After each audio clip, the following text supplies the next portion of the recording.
আমার ৪৪ রাইমাবিলির এটা ২৬ নম্বর বুথ কেন্দ্র। উন্নয়ন এবং শান্তির জন্য বুথ দান করলাম।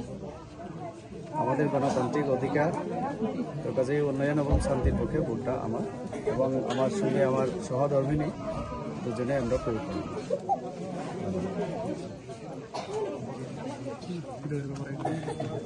এবার আপনারা কতটুকু আশাবাদী? আমরা দ্বিতীয়বার সরকার করতে চলেছি, আমি একদম কনফার্ম। ত্রিপুরার মানুষ এখন শান্তি এবং উন্নয়ন চায়। 5 বছরে আমরা অনেক কাজ করেছি, তো করোনার সময় 2 বছর কাজ করতে না পারলেও নরেন্দ্র মোদী অন্তত সবাইকে বাঁচিয়ে রেখেছে।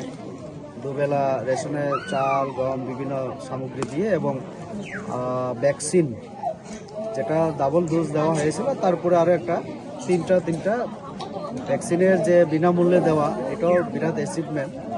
এবং করোনার পরে দেশের অর্থনীতিকে সামলে রাখা এবং উত্তর পূর্বাঞ্চলের উন্নয়নের কাজকর্ম এগুলিও অব্যাহত আছে।